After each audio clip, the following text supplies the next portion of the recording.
Welcome back. आज की class में हम लोग नेक्स्ट टॉपिक को डिस्कस करेंगे। दो टॉपिक डिस्कस किया जा चुका है। आज की क्लास में हम लोग लोकसभा के बारे में चर्चा करेंगे। ये संसद का एक सदन मात्र नहीं है, बल्कि 140 करोड़ भारतीयों की आवाज़ है लोकसभा। उससे पहले आपसे दो बातें और मैं कहना चाहता हूँ। पहली, ये किसी भी तरीके से अपने अंदर डर को मत आने दीजिएगा। डर कब आता है? जब हमें किसी चीज़ को खोने का डर हो, और खोने के लिए हमारे पास कुछ भी नहीं है। एक टुकड़ा भी लेकर के व्यक्ति कपड़े का छोटा सा टुकड़ा लेके भी नहीं आता है। खोने के लिए यहाँ कुछ भी नहीं है, यहाँ सब कुछ आपको पाना है। और दूसरी चीज़, अपने ऊपर विश्वास और यूनिवर्स पे, ब्रह्मांड पे विश्वास।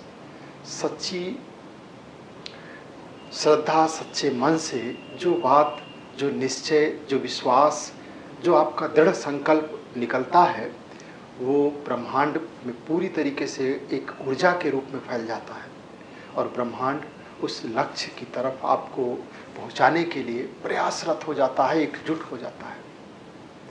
कबीर ने लिखा है कि हीरा पायो गांठ गठी आयो। अगर आपको हीरा मिल गया, यहाँ हीरे का मतलब आपके संदर्भ में आपका लक्ष्य, आपकी मंजिल का अगर आपको ज्ञान हो गया, वही आपके लिए हीरा है। तो हीरा अगर आपको मिल गया तो उसको गांठ गठिया लीजिए, उसको बांध लीजिए, उसको अपने अंदर बिल्कुल समाहित और समावेशित कर लीजिए। हर सांस के साथ वो आप में डिजॉल्व होने लगे। उसको इतनी इतनी तगड़ी उसमें गांठ लगानी है। हीरा पायो गांठ गठिया, बार बार वको ना खोले। उसको खोलना नहीं है, उसको सबके साथ सार्वजनिक नहीं करना है जब तक आपको अपना लक्ष्य, अपनी मंजिल ना मिल जाए। नज़र लग जाती है। हीरे को अगर आप सबको दिखाते फिरेंगे तो उसमें ठग भी मिल जाएंगे। दूसरी चीज़, आपका जो भाव है वो सबसे बड़ी चीज़ है। भाव आपके अंदर बनता है। सामने वाला अगर वो आपके भाव, उसका व्यवहार आपके प्रति निगेटिव है तो आपके भाव को बिगाड़ने का वो प्रयास कर सकता है। इससे बचना है। हल्की थी तब चढ़ी तराजू, बार बार वो को क्यों तौले। जब तराजू हल्की थी, यानी हमें नॉलेज नहीं था, हमें ज्ञान ही नहीं था कि हमें करना क्या है, हमें पाना क्या है, तो वो भाव है हल्का होने का। लेकिन जब एक बार आपकी तराजू चढ़ गई, आपको पता चल गया कि हमारा लक्ष्य, हमारी मंजिल ये है, तो पूर्व भाई अब वो पूरी हो चुकी है। वो आपको ज्ञान हो चुका है। अब उसको तौलने की ज़रूरत नहीं है। अब आपको आगे बढ़ने की ज़रूरत है, उसको हासिल करने की ज़रूरत है और वहाँ पहुँचने की ज़रूरत है जहाँ आपको पहुँचना है। दो बातों को बिल्कुल गांठ बांध करके रखिएगा। डर किसी रूप में नहीं। डर से पूरी तरीके से मुक्त हो जाइए। ये भाव हमेशा रखिए कि सिर्फ पाना है। और सच में ये सृष्टि जो है, धरती जो है, इसको माता कहा जाता है, सिर्फ देने वाली है। और लेकर के यहाँ कोई कुछ नहीं आता, खोने का आपके पास कुछ भी नहीं है। और दूसरा, अपने भाव को संभाल करके रखना है। उस भाव को जिसको आपने सच्चे मन से व्यक्त किया, उस पर ब्रह्मांड भी काम कर रहा होता है। उस भाव के लिए वो भी उदात्त हो जाता है, तत्पर हो जाता है पूरी तरीके से। तो आपको उस दिशा में, उस तरीके से बढ़ना है ताकि आप अपनी मंजिल को हासिल कर पाएं। आइए आगे बढ़ते हैं। कल की जो क्लास थी जिसमें हमने आपके साथ डिस्कस किया था ये 5 आर्टिकल्स, सबसे पहले आप उसको रिवाइज करिए। 93 नंबर आर्टिकल। और सबसे ज़्यादा जो ज़रूरी है वो ये कि जो चीज़ें हमारे सामने आई हैं उसको हमें अपने से दूर नहीं होने देना है। जो भी चीज़ें हमारे सामने आ रही हैं उसको हमें बिल्कुल इजी भाव में अपने अंदर ग्रहण करना है। भूलने हम देंगे ही नहीं। और यही चीज़ें बार बार एग्जाम में रिपीट होती हैं। और जब आप ये सोच करके तैयार करना शुरू करेंगे कि हाँ बिल्कुल इसको हमें अपने साथ कैरी करना है, उसके लिए कागज़, पेन, कॉपी, किताब, इसकी कोई ज़रूरत ही नहीं। फिर कुछ ही समय में कॉन्फिडेंस का लेवल और आपका ब्रेन भी उसके लिए तैयार हो जाता है कि ठीक है, इसी तरीके से मुझे इस चीज़ को अपने अंदर रखना है। तो चीज़ें आसान होती चली जाती हैं। 5 आर्टिकल्स जिसको मैंने कल डिस्कस किया था, आइए 30-35 सेकंड में इसको रिवाइज करते हैं और फिर आगे बढ़ते हैं। आर्टिकल नंबर 93 था, जिसमें लोकसभा अध्यक्ष के चुनाव की बात की गई थी। लोकसभा, और इसमें एक चीज़ और आप ऐड कर लीजिए, अध्यक्ष और उपाध्यक्ष दोनों के लिए ये पोस्ट यहाँ पे चुनाव के जरिए 93 नंबर बात करता है।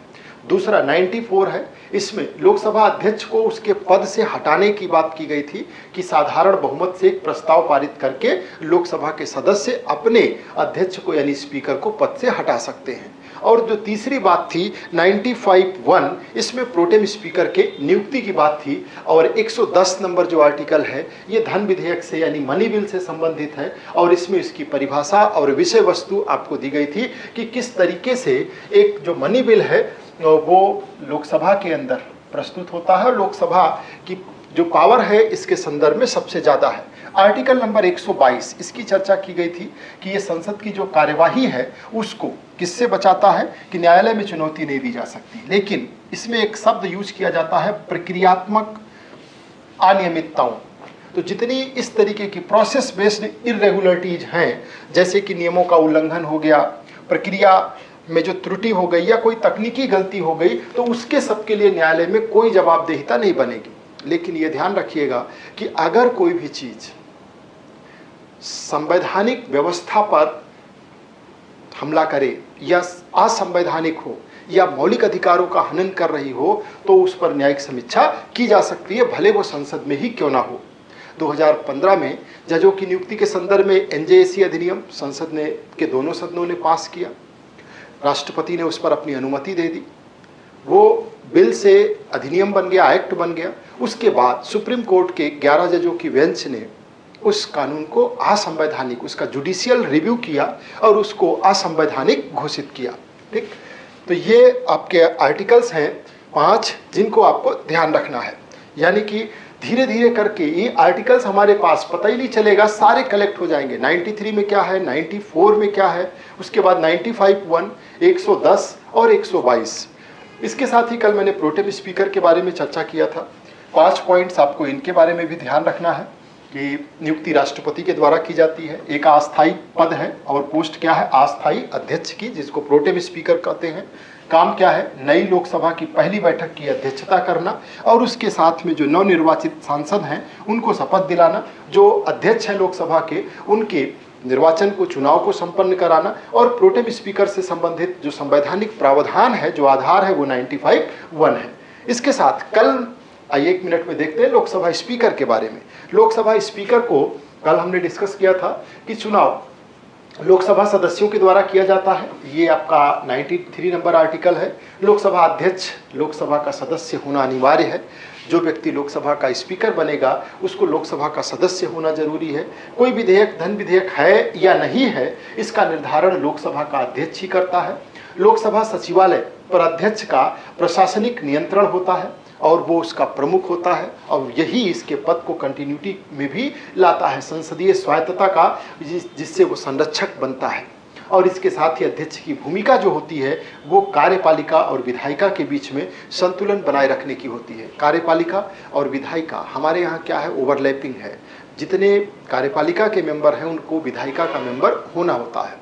तो वो संसद के अंदर, लोकसभा और राज्यसभा के अंदर, तो लोकसभा में अगर बात करें तो लोकसभा के अंदर जो सरकार है यानी वो कार्यपालिका के रूप में है, जितने मंत्री हैं, और सारे के सारे जितने अन्य सांसद हैं वो कार्यपालिका भी हैं, और साथ ही साथ जो मंत्री हैं वो विधायिका होने के साथ साथ कार्यपालिका भी हैं, और उनके बीच में संतुलन बनाने का काम जो है वो अध्यक्ष करता है। कैसे होता है अभी आप आगे लोकसभा में इसे देखेंगे। तो आइए अब स्टार्ट करते हैं आज का जो टॉपिक है लोकसभा को। लोकसभा यानी कि संसद का जो लोअर हाउस है उसे लोकसभा कहा जाता है, और इसका उल्लेख भारतीय संविधान के आर्टिकल नंबर 79 से लेकर के 88 में किया गया है। कहाँ से कहाँ तक, 79 से लेकर के 88 तक, जिसमें जो 79 है वो ये बताता है संसद के बारे में, और संसद के बारे में ये कहता है कि जो संसद है वो 3 लोगों से मिलकर के बनेगी, जिसमें राष्ट्रपति, लोकसभा और राज्यसभा होंगे। यानी कि आर्टिकल नंबर 79 आज पहला आर्टिकल है आपके लिए जिसको ध्यान रखना है, और ये किस तरीके से परिभाषित करता है कि संसद के 3 अंग होंगे, एक राष्ट्रपति होगा, एक लोकसभा होगा और एक राज्यसभा होगा। जो लोकसभा है वो संसद का लोकतांत्रिक और प्रतिनिधि सदन होता है, लोकतांत्रिक का मतलब जनता का सीधा इन्वॉल्वमेंट है, लेकिन अपने प्रतिनिधि के माध्यम से अपने प्रतिनिधियों को जनता लोकसभा के अंदर पहुंचाती है। यानी सारे लोग, पूरे भारत के 140 करोड़ लोग एक साथ किसी जगह पे नहीं बैठ सकते। 10 लाख लोगों पे हम एक व्यक्ति का चयन करते हैं जो हमारा प्रतिनिधि होता है और वो जाकर के लोकसभा में बैठता है। ऐसे पूरे भारत में वर्तमान में 543 मेंबर्स हैं जो हमारे प्रतिनिधि के रूप में वहाँ बैठते हैं और लोगों का यानी जनता का प्रतिनिधित्व करते हैं। ठीक, नेक्स्ट जो इसमें दूसरा पॉइंट है वो लोकसभा के स्वरूप की अगर बात करें तो देखिए, जो लोकसभा का स्वरूप है ये निचला लोअर सदन है और इसे हाउस ऑफ द पीपल भी कहा जाता है, क्योंकि ये जो लोगों से, जनता से सीधे जुड़ा होता है। जो इसके प्रतिनिधि हैं उनको जनता सीधा निर्वाचित करके वहां भेजती है। तीसरी बात लोकसभा के बारे में, अगर इसकी स्ट्रेंथ की बात करें कि कितनी है तो 543, और ये निर्वाचित है, जनता के द्वारा सीधे निर्वाचित है। पहले ये संख्या 545 थी। इसमें 2 एंग्लो इंडियन सदस्य भी शामिल होते थे, आंग्ल भारतीय समुदाय का प्रतिनिधित्व करने वाले, जिनको राष्ट्रपति के द्वारा मनोनीत किया जाता था। लेकिन 2019 में एक 104 नंबर का संविधान संशोधन अधिनियम पारित करके और इसे समाप्त कर दिया गया, तो अब इसकी संख्या सिर्फ और सिर्फ कितनी रह गई है, 543। और ये जितने सदस्य हैं ये सारे के सारे इलेक्टेड हैं, यानी कि सब निर्वाचित सदस्य हैं। उसके अलावा एक आपको ध्यान रखना है कि जो अधिकतम सीमा हो सकती है वो कितनी हो सकती है संसद के अंदर, 550। ये आर्टिकल नंबर 81 बताता है। आर्टिकल 81 अधिकतम संख्या की बात करता है। अधिकतम संख्या कितनी हो सकती है तो वो 550 होती है, जिसमें 530 सदस्य राज्यों से और 20 सदस्य होंगे जो केंद्र शासित प्रदेश से होंगे। अभी वर्तमान स्थिति की बात करें, 4th पॉइंट, तो इस समय 543 हैं, सारे के सारे इलेक्टेड हैं। कोई भी सदस्य इसमें ऐसा नहीं है जो नामित सदस्य हो, और उसके साथ ही सभी के सभी जितने हैं वो प्रत्यक्षता जनता के द्वारा डायरेक्टली चुन करके वहां पहुंचते हैं। 5वां पॉइंट, अगर इसके निर्वाचन प्रणाली की बात करें तो जो सबसे ज्यादा मत पाएगा वही विजयी घोषित होगा। First past the post system, अगर एक वोट भी ज्यादा है तो वही कैंडिडेट विजयी घोषित किया जाएगा। प्रत्येक सांसद जो है वो एक निर्वाचन क्षेत्र का, यानी कि एक उसकी अपनी कंसिस्टेंसी होती है जिसका वो प्रतिनिधित्व करता है। ये व्यवस्था हमारे लोकसभा के लिए की गई है। अगर कार्यकाल की बात करें तो इसका जो टेन्योर है वो आपको आर्टिकल 83(2) में दिया गया है। आर्टिकल 83(2) ध्यान रखना है, और ये कितना है, 5 वर्ष का। आर्टिकल 83(2) और ये बताता है कि 5 वर्ष का कार्यकाल होगा लोकसभा का। आपातकाल की अगर स्थिति है, आर्टिकल 352 जो राष्ट्रीय आपातकाल से संबंधित है, अगर ऐसी कोई स्थिति राष्ट्रीय आपातकाल जैसी हो तो लोकसभा के कार्यकाल को एक बार में 1 वर्ष तक के लिए बढ़ाया जा सकता है। अगर इसके विघटन की बात करें तो लोकसभा का विघटन हो सकता है कभी भी समय से पहले, और राष्ट्रपति के द्वारा किया जाएगा मंत्रिपरिषद की सलाह पर। बिना मंत्रिपरिषद की सलाह के ऐसा नहीं होगा, मंत्रिपरिषद की सलाह पे ये किया जा सकता है।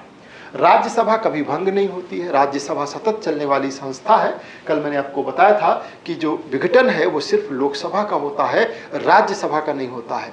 और राज्यसभा में क्या होता है, सत्रावसान होता है और स्थगन जो लोकसभा में भी होता है, लेकिन विघटन की प्रक्रिया सिर्फ लोकसभा में होती है। 8वां पॉइंट, यहाँ पे लोकसभा में एक स्पीकर होता है जिसको आप जान चुके हैं। ये अपने सदस्यों के बीच से अध्यक्ष और उपाध्यक्ष का चुनाव करती है, जो सदन की कार्यवाही को संचालित करते हैं। कोई दल बदल से जैसी स्थिति आ जाए तो उस पर निर्णय करते हैं। संयुक्त बैठक यानी संविधान का जो आर्टिकल नंबर 108 है वो बताता है कि अगर कभी जरूरत पड़ जाए, किसी बिल पर कोई गतिरोध पैदा हो जाए दोनों सदनों के बीच में, लोकसभा और राज्यसभा के बीच में, तो संसद कॉमन हॉल में एक उसकी ज्वाइंट सिटिंग हो सकती है। तो ज्वाइंट सिटिंग की अध्यक्षता जो है वो कौन करेगा, स्पीकर ऑफ लोकसभा के द्वारा ये जो है अध्यक्षता की जाएगी ज्वाइंट सिटिंग की। इसके बाद में देखिए, अगर इसकी लेजिस्लेटिव पावर की बात करें तो लोकसभा सामान्य विधेयक तो पारित करती ही करती है, उसके साथ में संविधान में भी संशोधन कर सकती है। संविधान संशोधन विधेयक और भी इसके पास आता है और ये इस पे भी काम करती है। उसके साथ ही साथ आपने मनी बिल देखा, आर्टिकल नंबर 110, 109 नंबर आर्टिकल कहता है कि जो मनी बिल है उसको लोकसभा में ही प्रस्तुत किया जा सकता है। 110 नंबर मनी बिल को परिभाषित करता है। 109 नंबर बताता है कि जो धन विधेयक है वो लोकसभा में ही प्रस्तुत किया जाएगा और लोकसभा के पास इसकी वर्चस्व शक्ति होती है, इसकी इसमें सुप्रीमेसी है। कारण क्या है? लोकसभा जनता का सदन है, सीधे जनता से जुड़ा हुआ है और आर्थिक मामलों पर उसको जनता के हितों के लिए डायरेक्टली जो है जिम्मेदार बनाया गया है। तो ये धन विधेयक के संदर्भ में अगर राज्यसभा की शक्ति देखें तो वो बहुत सीमित हो जाती है। कोई भी विधेयक लोकसभा के पास अगर आ गया और राज्यसभा के पास भेजा गया तो 14 डेज में निर्णय लेना होगा। जैसे आज बजट प्रस्तुत किया गया तो बजट के संदर्भ में क्या है, वो भी एक धन विधेयक है, मनी बिल है और उसमें जो पावर है वो लोकसभा के पास ही है। वित्तीय शक्तियों की बात करें तो धन विधेयक केवल लोकसभा में प्रस्तुत हो सकता है। राज्यसभा केवल 14 दिन तक सुझाव दे सकती है। उस सुझाव को मानना ना मानना ये लोकसभा के अपने ऊपर है। अभी बजट या कर संबंधी या सरकारी व्यय पे इस पे अंतिम नियंत्रण अगर देखा जाए तो वो लोकसभा का होता है। इसके साथ ही कार्यपालिका पे नियंत्रण का काम भी करती है लोकसभा। तो लोकसभा में जो मंत्रिपरिषद है यानी कि जो सरकार है तो वो लोकसभा के प्रति सामूहिक रूप से जिम्मेदार होती है। मंत्रिपरिषद लोकसभा के प्रति सामूहिक रूप से जिम्मेदार होती है। इसका मतलब क्या है कि पूरी की पूरी जो विधायिका है, कार्यपालिका है, वो विधायिका के प्रति उत्तरदायी होती है। और इसमें आप देखेंगे कि जो क्वेश्चन आवर जहां से संसद की शुरुआत होती है, प्रश्नकाल, तो एक एक प्रश्न का उत्तर मंत्री यानी सरकार को वहां पर देना होता है। अकाउंटेबिलिटी तय होती है। अगर एक भी मंत्री के खिलाफ अविश्वास प्रस्ताव आ जाए तो सामूहिक जिम्मेदारी का मतलब सब पे बराबर, एक पे आ जाए तो वो पूरी मंत्रिपरिषद पे अविश्वास माना जाएगा और वैसे में फिर सरकार गिर जाएगी। ये आर्टिकल नंबर 75 है। तो यानी कि ये लोकसभा मतलब विधायिका और यहाँ मंत्रिपरिषद मतलब कार्यपालिका। तो जो कार्यपालिका है वो विधायिका के प्रति उत्तरदायी होती है। वहाँ एक एक मंत्री को खड़े होकर के देश के समक्ष अपने द्वारा किए गए कार्यों का जवाब देना होता है।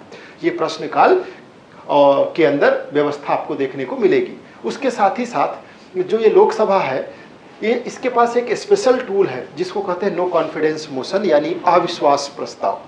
इस अविश्वास प्रस्ताव के द्वारा लोकसभा सरकार पर जबरदस्त नियंत्रण रखती है। यानी कि अगर सरकार अपना विश्वास लोकसभा में खो दे, अविश्वास प्रस्ताव लाया जाए और वो पास हो जाए तो सरकार तुरंत गिर जाएगी। तो लोकसभा में ये लाया जाता है और इस सरकार को किस लिए?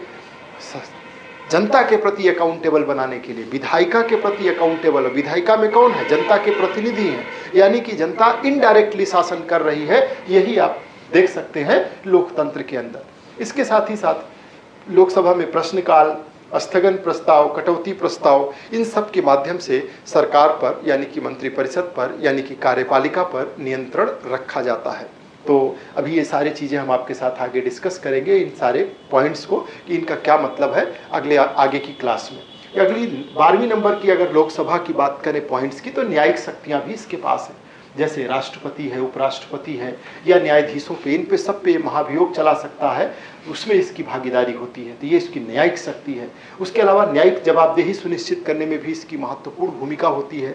जजों को उसके पद से हटाना, तमाम तरीके के अधिनियम लाना, या फिर जैसे न्यायपालिका का बजट भी लोकसभा के द्वारा ही पास किया जाता है। 13वां पॉइंट देखिए, तो देश की ये सबसे बड़ी पंचायत है। अब क्यों देश की सबसे बड़ी पंचायत है? क्यों?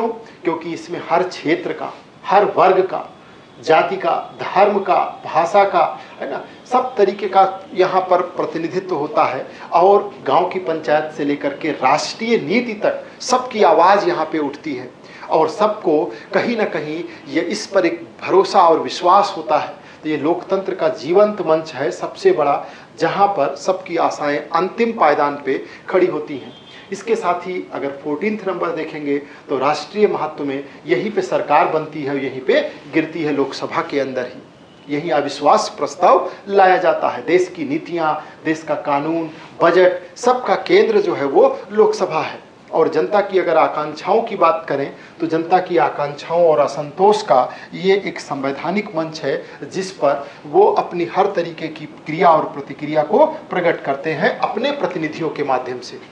और अंतिम पॉइंट लोकसभा पर कि भारतीय लोकतंत्र की आत्मा है जो लोकसभा है, ये केवल कानून बनाने वाला सदन नहीं है, बल्कि जनता की जो सामूहिक चेतना है, सरकार पर संवैधानिक जो नियंत्रण है और भारत को लोकतांत्रिक गणराज्य बनाने में इसका सबसे बड़ा और सबसे इम्पोर्टेंट रोल है। तो ये इसकी इम्पोर्टेंस है। अगर एक लाइन में कहें तो लोकसभा भारत की संप्रभुता, सॉवरेनिटी, उसके लोकतंत्र और जन इच्छा का सबसे सशक्त और संवैधानिक मंच है, जिसके माध्यम से लोग सरकार पर नियंत्रण रखते हैं। लोग यानी कि विधायिका सरकार पर नियंत्रण रखती है और उसको मनमानेपन से बचाने का प्रयास करती है, क्योंकि हर 5 साल में लोग अपनी शक्ति का प्रयोग करके उसके अंदर चेहरे बदल देते हैं। इसके बाद एग्जामिनर के पॉइंट ऑफ व्यू से अगर हम इसको देखने का प्रयास करें कि इस टॉपिक को एग्जामिनर ने कैसे देखा, तो आइए उधर बढ़ते हैं।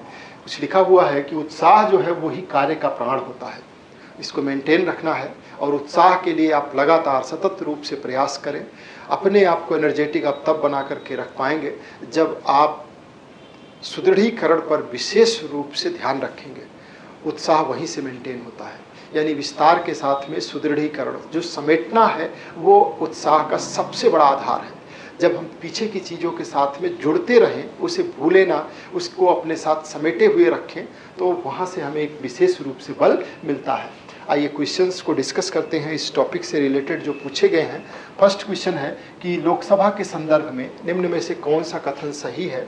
तो लोकसभा के सदस्य राष्ट्रपति के द्वारा नामित होते हैं, बिल्कुल गलत है। लोकसभा के सदस्य प्रत्यक्ष निर्वाचन के द्वारा चुने जाते हैं, बिल्कुल ठीक है। लोकसभा के सदस्य राज्य विधानसभाओं के द्वारा नहीं। लोकसभा के सदस्य राज्यसभा के द्वारा बिल्कुल भी नहीं। ये आपसे पूछा गया प्रश्न है। नेक्स्ट क्वेश्चन देखिए, लोकसभा का सामान्य कार्यकाल कितना होता है। तो 4 वर्ष का, 5 वर्ष का, 6, 7। अभी आपने देखा था आर्टिकल नंबर 83 के दूसरे पार्ट में लोकसभा का जो कार्यकाल होता है वो 5 वर्ष का होता है। धन विधेयक मनी बिल के संदर्भ में निम्न में से कौन सा कथन सही है। तो देखिए, ये केवल राज्यसभा में प्रस्तुत किया जा सकता है, बिल्कुल नहीं। मनी बिल मतलब आर्टिकल 110, और ये केवल लोकसभा में प्रस्तुत किया जा सकता है, बिल्कुल। कहाँ इसकी चर्चा की गई है, तो आर्टिकल 109 में। भारतीय संविधान का जो आर्टिकल 109 है वो इसके संदर्भ में बात करता है। दोनों सदनों में पहले प्रस्तुत किया जा सकता है, बिल्कुल नहीं। और राष्ट्रपति इसे संशोधित कर सकता है, जी नहीं। लोकसभा को भंग करने की जो संवैधानिक शक्ति है वो किसके पास है।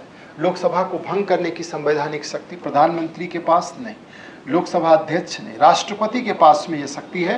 राष्ट्रपति लोकसभा को भंग कर सकते हैं, लेकिन एक शर्त है, मंत्रिपरिषद की सलाह पे। जब मंत्रिपरिषद सलाह देगी तभी उसे भंग कर सकते हैं।